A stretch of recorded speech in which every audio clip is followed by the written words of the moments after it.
महाभारत युद्ध से पूर्व अर्जुन को एहसास हुआ कि यह युद्ध एक साधारण युद्ध नहीं है, बल्कि धर्म और अधर्म की निर्णायक लड़ाई है। उन्हें यह भी समझ में आया कि केवल साधारण अस्त्र शस्त्र ही पर्याप्त नहीं होंगे। युद्ध में एक ऐसे दिव्य अस्त्र की आवश्यकता होगी जो अत्यंत शक्तिशाली हो और जिसका सामना कोई दुश्मन न कर सके। इस विचार के साथ अर्जुन ने भगवान शिव की घोर तपस्या करने का निश्चय किया। वे एकांत वन में गए, जहां उन्होंने अत्यंत कड़े नियमों का पालन करते हुए दिन रात भगवान शिव की आराधना की।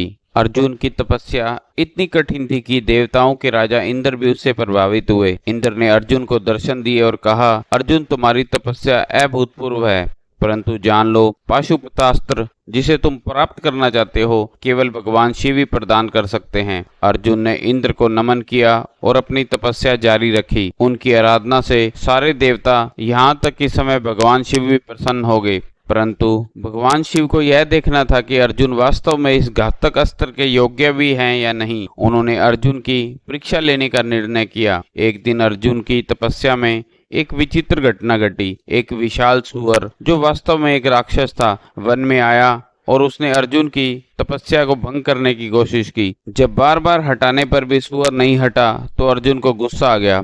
अर्जुन ने तुरंत अपना धनुष उठाया और सुअर पर बाण चला दिया। ठीक उसी समय एक वनवासी का रूप धरे समय भगवान शिव ने भी उसी सुअर पर बाण चला दिया। दोनों बाण एक ही समय सुअर को लगे और सुअर वहीं गिरकर मर गया। इसके बाद वनवासी व अर्जुन के बीच विवाद शुरू हो गया कि सुअर को किसने मारा है। इस विवाद ने जल्दी ही एक युद्ध का रूप ले लिया। अर्जुन और वनवासी के बीच घमासान लड़ाई शुरू हो गई। वनवासी ने अर्जुन पर एक के बाद एक घातक अस्त्र चलाए, लेकिन अर्जुन ने उन्हें सफलतापूर्वक रोक दिया। अंततः वनवासी ने अर्जुन पर एक ऐसा अस्त्र चलाया कि अर्जुन बेहोश हो गया। जब अर्जुन को होश आया तो उन्होंने वनवासी को अपने समक्ष खड़ा पाया। अर्जुन को समझते देर न लगी कि यह कोई साधारण वनवासी नहीं है। उन्होंने तुरंत वनवासी के चरणों में गिरकर कहा, प्रभु, मैं जान गया हूँ कि आप कौन हैं। कृपया मुझे क्षमा करें और मुझे आशीर्वाद दें। वनवासी ने मुस्कुराते हुए कहा, अर्जुन, मैं वास्तव में भगवान शिव हूँ। मैं तुम्हारी भक्ति और तपस्या से अत्यंत प्रसन्न हूँ। तुमने